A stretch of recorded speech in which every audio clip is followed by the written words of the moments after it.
Goeiemiddag matrikulante. Is die aanlyn Grange van Proteahoogte Akademie. Vandag met 'n vorige les het ek Onderwêreld gedoen en ek het net aan sekere begrippe geraak. Vandag gaan ek Onderwêreld in detail met julle bespreek. My helpers is Dominique Grinling, Melissa van der Walt en Rivaldo Skiepers. En laat ons met die les begin.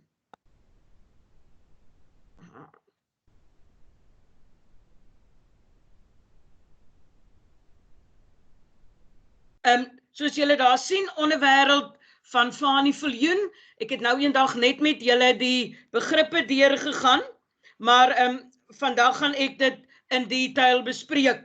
My volgende is net die bronne waaruit ek al die bronne gekry het, die skooluitgawe, besboek, studiegids, ek skiet Onderwêreld die klaskamer en dan sal Onderwêreld studiegids wat julle op die internet deur die departement van onderwys uitgegee is, maar julle hoef julle nie te bekommer as jy nie hierdie gids het soos besboek of letterkunde nie. Die gidsie voor in die boek geskryf deur Dr. Alet Mialik is fantasties. Al die inligting wat in die gidse is wel voor in die boek. So julle hoef julle nie te bekommer nie. Alles wat ek vandag vir julle vertel is voor in die boek. En daar sien julle, ek gaan vandag, ons gaan bespreek die titel, die prolog, die strukture, die verteller, perspektiewe, die karakters, die milieu, konflik en dan baie belangrik die tema, die boodskap en die motiewe. En ons gaan heel eers, soos ek nou dag vir julle gesê het, die titel, ons sluit die boek en Onderwêreld is een van die boeke wat jy eers mos aan die einde uitvind, presies wat al die betekenismoontlikhede van Onderwêreld. Rivaldo, kan jy vir my een van die betekenismoontlikhede dalk noem? Kan jy nog onthou? Juffrou, ek sal sê die Onderwêreld van kuberkrakery. Baie mooi. Melissa, kan jy een onthou? Ja, die Onderwêreld van misdaad. Die Onderwêreld van misdaad, baie mooi. En Dominique? Ek sal gaan met die werklike betekenis van die tonnels onder die afvoer onder die skool. Baie mooi, ek is bly my matrieks ken so hulle werk. Ons gaan nou by die titel kom. Mense, net om vir julle te wys, en hoekom ek so mal is oor die boek Onderwêreld. Dit is relevant, al hier beleef ons nou presies wat met die Project Nursery Rhyme, wat die butchery baker en die candlestick maker, wat hulle virus wou kweek, dat hulle geld kon maak uit die enstof. En hier is julle matrieks, ek weet party is ontsteld oor die grendeltyd wat hulle by die huis moet deurbring. Hulle mis die skool en hulle onderwysers en om te werk. Maar hier beleef julle nou, julle sien nou die gevolge, wat 'n virus wat die hele wêreld versprei het op ons almal het. Die meeste van die lande in die wêreld het 'n grendeltyd en julle sien hoe gevaarlik dit is, hoeveel mense alreeds oorlede is. So, dit is 'n baie relevante boek. Daar in die artikel kom uit hierdie week se huisgenoot uit. En daar, heel eers die titel, daar sien julle al die betekenisse, hulle het 'n paar genoem. Ek gaan nie hierdie alles in detail bespreek nie. Letterlike betekenis van die titel Onderwêreld, letterlik die tonnels onder die grond by Lawson College. En is die tonnels waar langs die graad 8's hulle weg weer moet vind. En is ironies, want hulle sê die stinktonnels in vergelyking met die deur, die Rykmans skool bo die grond. Dan is daar die Onderwêreld van geld en die Onderwêreld van misdaad, die twee gaan baie na mekaar. Is die Project Nursery Rhyme wat Greg se pa en Dok Pienaar natuurlik die virus wou gekweek het om 'n enstof te ontwikkel sodat hulle daaruit geld kan maak. Die Onderwêreld van misdaad natuurlik is ook nie net die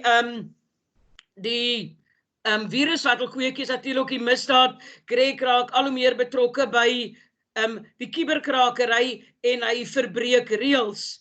En dan natuurlik die Onderwêreld van misdaad kan mens ook sê is ironies. 'n Mens verwag dit nie van Dok Pienaar, eintlik die misdadigers in die boek is Dok Pienaar en Greg se pa, wat 'n media magnaat is van Tourette Media. So daar het julle die onderwêreld van misdaad, dan die onderwêreld van die adolessente, soos die onderwêreld van julle, is die probleme van die jong mense, en onder dit val natuurlik ook die onderwêreld van clubs en seks en dwelms. Onderwêreld van mysterie is Greg wat al hoe meer by die verkeerde dinge betrokke raak, en gevaar, so byvoorbeeld die bier wat hy drink, wat hy vir Eckhart aanbied, wat Eckhart vir hom aanbied in sy yskas, wat hy nie mag hê nie. Dan die onderwêreld van die kuberkraker, is natuurlik Greg word al hoe meer betrek in die kuberkrakery, sodat hy by die rekenaarkamer inbreek en onwettige dinge doen. Dan gaan ons die volgende wat baie belangrik is, by die titel het ons doen, hierdie boek het 'n motto en natuurlik 'n manifest. En daar sien julle die motto is 'n kort en kragtige sin om 'n gevoel en 'n idee uit te druk.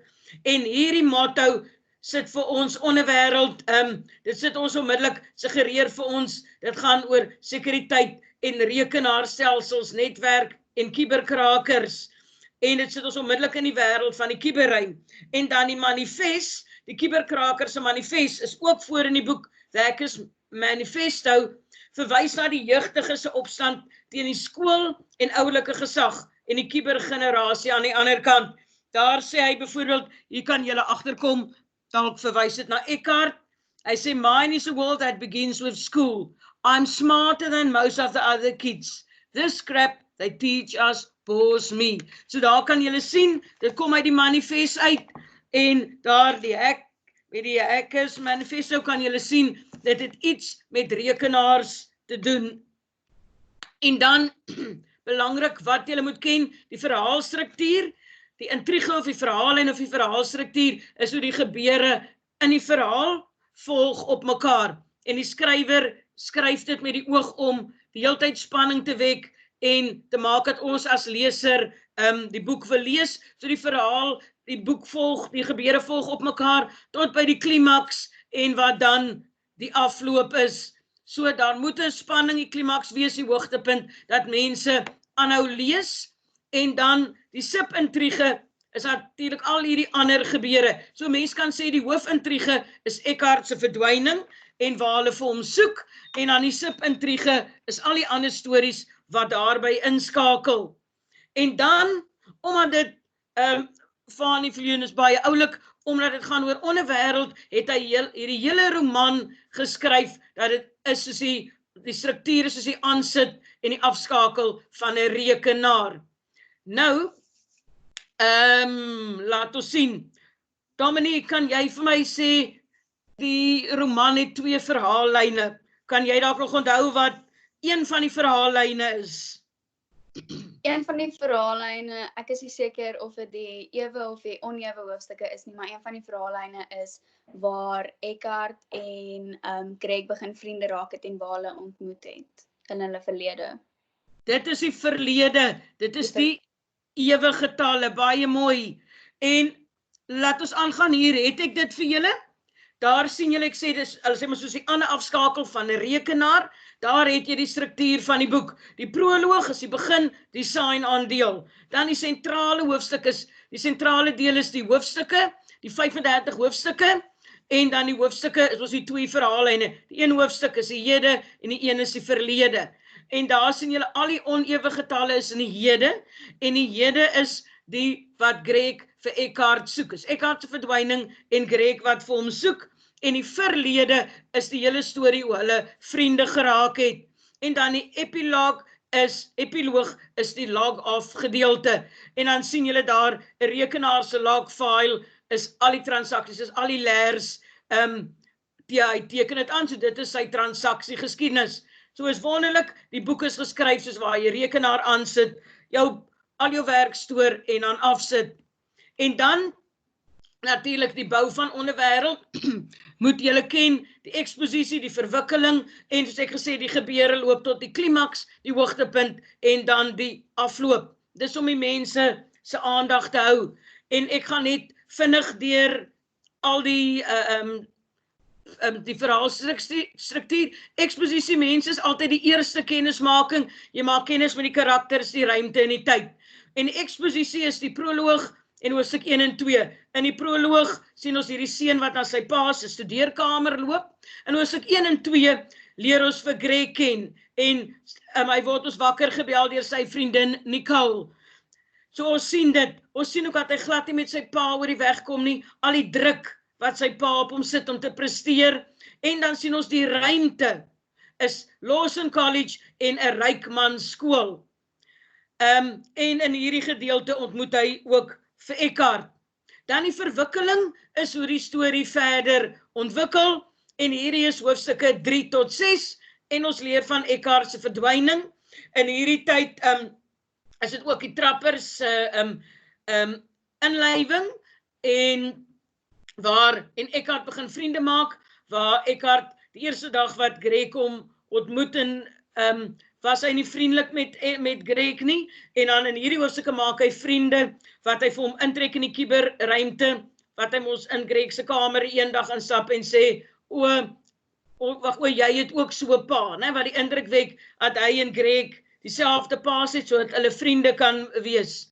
Dan die ontwikkeling en die krisis, so die botsing gaan nou al hoe meer na die hoogtepunt toe, daar's al hoe meer spanning, Greg, en ons lees in hierdie deel is Greg se verandering, hy bots met sy pa, hy wil nie meer studeer nie, hy bots met Dr. Pinaar, hy weier om die rugbywedstryd te speel, hy doen nie meer akademie so goed nie, vir die eerste keer in sy lewe dryp hy 'n wiskunde toets, en hy raak al hoe meer by die kuberkrakery betrokke, en dan die krisis is in hoofstuk 32, wat hy na die polisiekantoor toe gegaan het, wat die polisie hom kom haal het by die koshuis na die polisiekantoor toe, wat hy sit te wonder, moes hy nie eerder stil gebly het nie.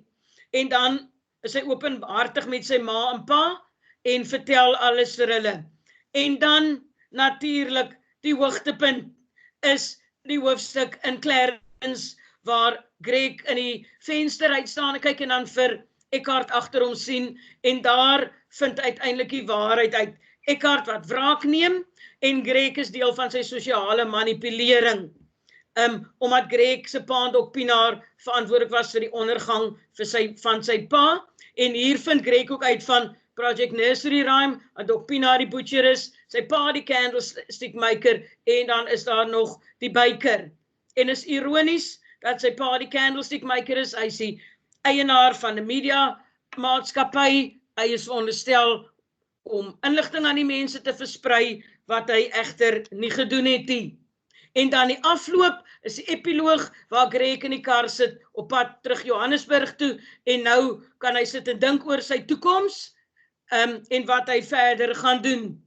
Die volgende wat julle moet onthou is, die verteller, dit word uit 2 perspektiewe vertel, en 'n eerste persoon of 'n derde persoon teller, en die eerste persoon verteller is gewoonlik subjektief, ons weet net wat hy dink, en in hierdie geval is dit Greg Owen, en ons ervaar die intrige vanuit sy oogpunt, en daai 35 hoofstukke is die eerste persoon verteller aanwesig. Dan die derde persoon is gewoonlik iemand is objektief, hy gee vir ons 'n blik van buite af, en dring al die karakters se gevoelens en motiewe binne, dis ook nie aan tyd en ruimte gekoppel nie, en die derde persoon se teller in die boek is in die epiloog en proloog. So onthou, die eerste persoon se teller is Greg in die 35 hoofstukke, en die derde persoon is in die epiloog en proloog. En dan kom ons by karakterisering. Mense, dis baie belangrik, jy moet weet, die verskil tussen 'n ronde en 'n plat karakter. 'n Ronde karakter verander in die loop van die verhaal. Hy's heeltemal anders aan die einde as aan die begin, en in hierdie geval, kan 'n mens sê, is Greg 'n ronde karakter. Aan die begin van die drama, van die roman, is hy 'n rolmodel, 'n goeie sportman, hy vaar akademies goed, die kinders kyk op na hom, almal is selfs vriende met hom. Die dag wat hy aankom by die koshuis, groet almal hom. En aan die einde, is daar kinders wat hom 'n loser noem, hy doen akademies nie meer goed nie, hy neem nie meer aan sport deel nie, so hy het heeltemal verander. Daarteenoor het ons aan die plat karakter, hierdie een is oppervlakkig en ondergaan geen karakterontwikkeling nie. Melissa, kan jy dalk 'n plat karakter? Wie dink jy is 'n plat karakter? Kan dit Eckhart wees? Ja, Eckhart kan ook wees, want hy het nie verander nie.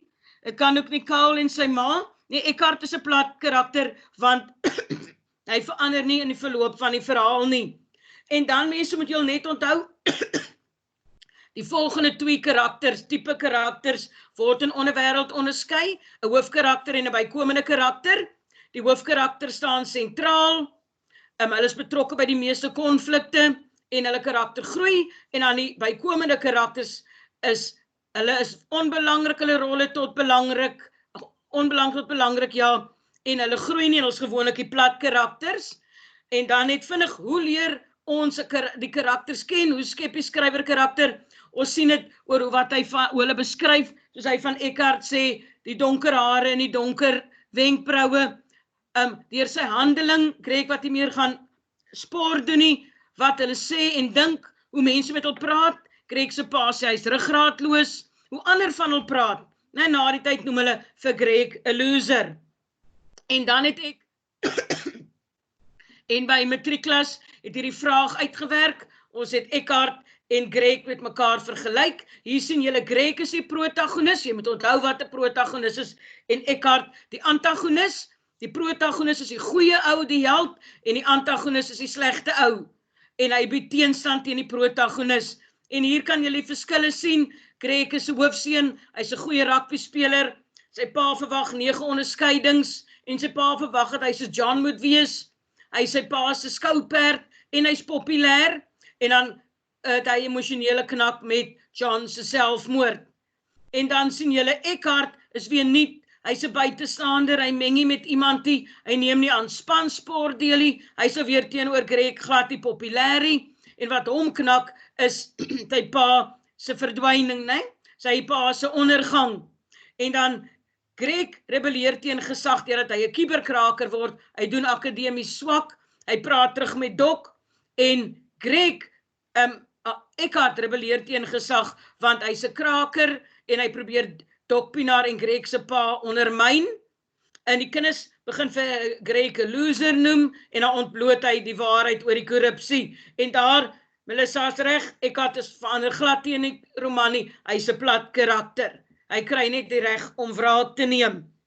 En dan skyfie wat ek vir julle in het, wat hulle nog nooit gevra het nie, maar ek verwag dit een of ander tyd. In julle leesboek is dit, aan die linkerkant het ek die kenmerke Eckhart as buitestander. En ek glo, julle moet hierdie kenmerke gaan bestudeer, want hulle gaan nog een of ander jaar die vraag vra, en dan moet jy het motiveer met voorbeelde uit die roman. Ek het nie so baie voorbeelde nie, maar net 'n paar. En jy moet onthou, jy moet maar mense vraestel 2, die vraestel wat jy baie goeie punte kan behaal. So jy kan uit jou kop uit leer, Eckhart se, of die kenmerke van 'n buitestander. Hulle sensitiewe mense met 'n diepe insig, hulle sien eerder die chaos as die orde, hulle voel vervreemd van ander mense, hulle aanvaar dikwels nie die lewe en die bestaan van die individu nie, hulle kies soms om nie deel van 'n groep te wees nie, hulle soms ontwrigte mense, hulle worstel met probleme soos wie is ek, hulle weet soms nie hoe om op te tree in sosiale omstandighede nie, hulle praat en doen soms min, en hulle kom geslote voor. En dan sien julle aan die ander kant het ek voorbeelde. Eckhart is 'n sensitiewe persoon, hy sien meer en weet meer as die ander jong mense, hy's baie stil, nie kommunikatief, hy praat selfs min met Greg, by die koshuisbraai meng hy nie met die ander nie, hy neem nie aan spansport deel nie, hy draf alleen, hy het 'n diepe insig, hy sê vir Greg, ons almal klone van hul ouers, hy beleef 'n identiteitskrisis, hy beleef norme en waardes as sinloos, en dat hy ook 'n nuwe identiteit, echo, nie sy ware ek nie. So, kyk maar, in julle boek is die kenmerke van 'n buitestander, bestudeer dit.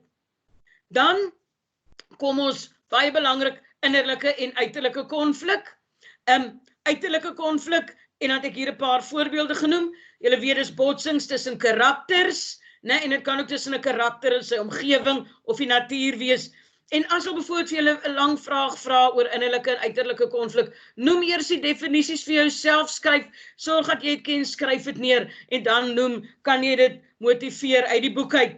Daar het julle uiterlik, is botsing tussen karakters, Greg en Eckhart en Jeffreys Bay, toe hy in die gang, by sy kamer uitkom in die aand, Eckhart in die gang aantref, hy gedink Eckhart kom uit Nicole se kamer. Dan aan die einde hulle bekleierery in Clarence, is alles uiterlike konflik. Greg wat met Dok Pienaar argumenteer, en hy argumenteer aan die begin van die verhaal met sy pa, wat sy pa van vra, sê hy is ruggraatloos, en dan natuurlik hy en Kwanele sit ook 'n hele paar keer vas. Dan innerlike konflik, dis innerlike botsing in 'n karakter, van emosies, begeerte, drange. En Greg het baie innerlike konflik oor die druk wat sy pa op hom plaas.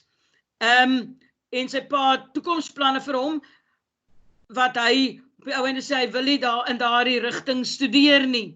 Hy is baie skuldig oor sy broer se dood, hy voel skuldig oor dat hy sy ma en Nicole afskeep, en natuurlik voel hy skuldig oor die kuberkrakery, en die leuns wat hy vir die polisie vertel, en dan aan die einde kom hy voor die keuse of hy Dok Pienaar aan die polisie moet uitlewer. En dan veral Eckhart het innerlike konflik, en sy innerlike konflik het gelei na sy pa se dood. En dan mense doen ons nou twee belangrike goed, die tema en die motiewe. Die tema asseblief is die sentrale idee.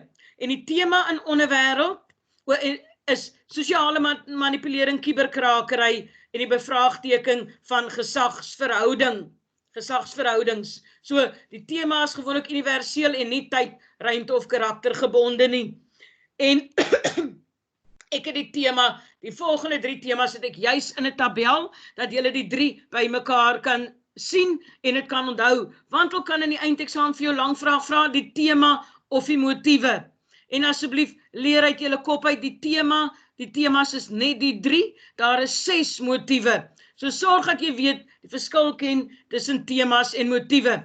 Die tema, verlies, plaasvervanging en protes. Nou verlies, ek verloor sy onskuld, hy verloor sy broer, sy ma verloor haar kind, en dan wat Greg in die kuberkrakery Onderwêreld afgaan, verloor hy sy waardes. Hy doen al hoe meer dinge teen die reëls, hy breek in by die rekenaarkamer, hy verval sy rapport, en dan ook hierdie wat hulle ander name aanneem, wanneer hulle sosiale manipulering doen, dui op 'n verlies van identiteit, en dan 'n verlies van mense se lewens as gevolg van die virus. En dan plaasvervanging, weet te doen met die sosiale manipulering, wat hulle vir hulle die name Echo en G-Force kry, en dan Eckhart word 'n plaasvervanger vir John, daar wat hy in die tonnel afsak, sien Greg vir sy broer in Eckhart, daarom help hy hom weer uit die tonnel, en Greg word die plaasvervanger vir John, en dan protes, Greg se besef van die wêreld van geld boos is, en natuurlik ryk mense gaan eers gehelp word as hulle enstof kry vir die epidemie. En dan plank wat sê hulle posisie op die leerlingraad is gekoop.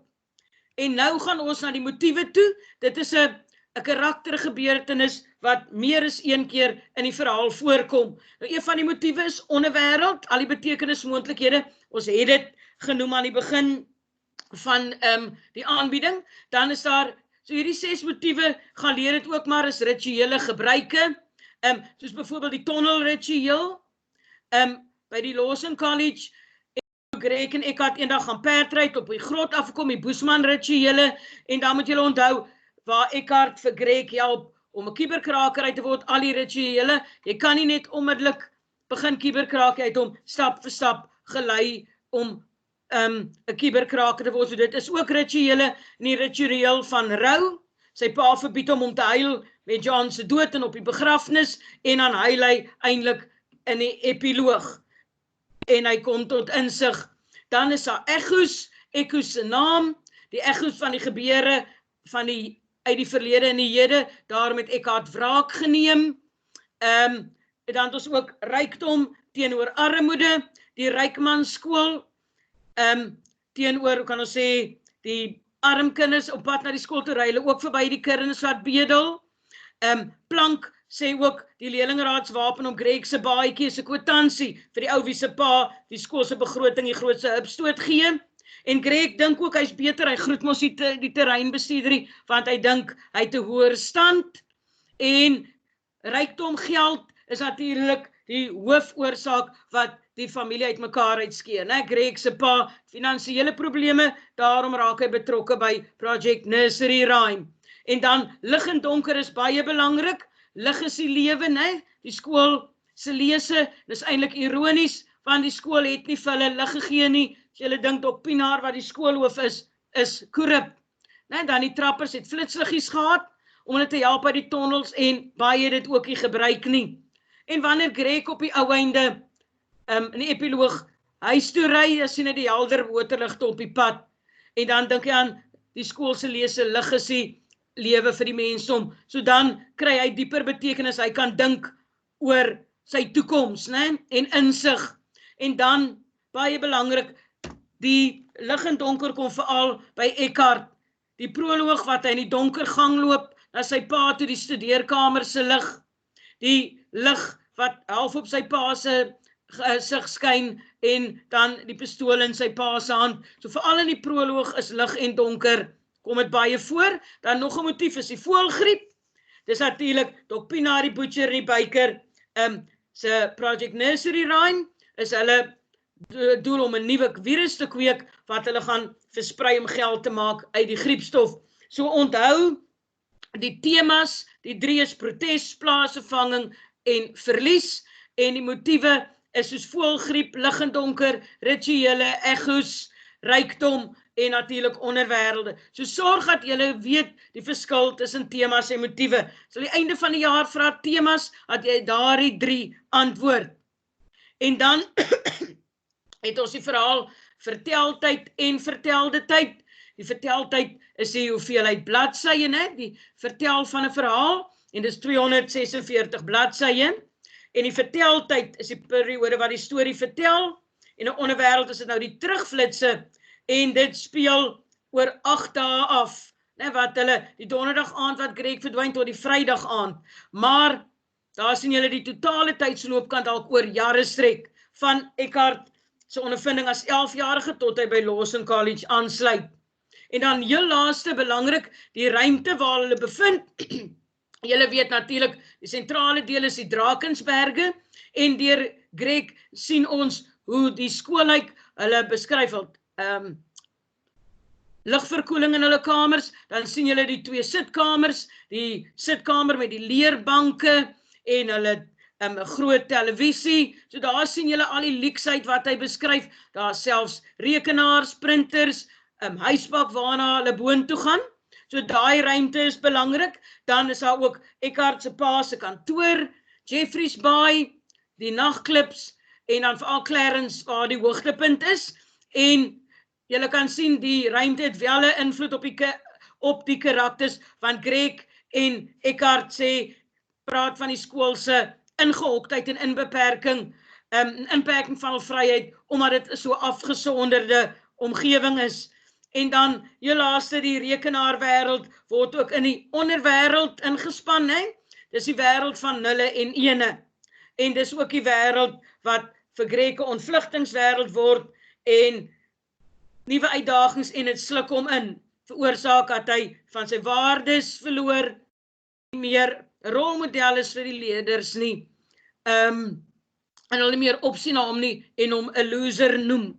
So, ekskuus tog, my bespreking van Onderwêreld is klaar.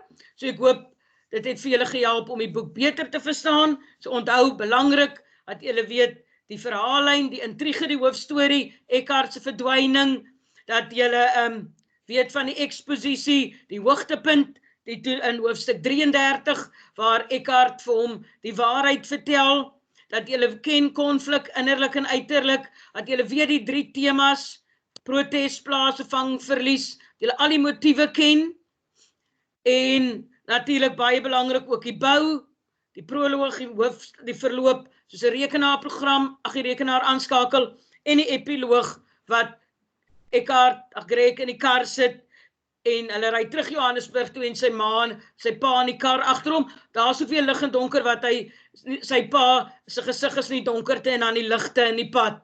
En daar kry hy dalk insig oor wat gebeur het en sy pad vorentoe. Baie dankie.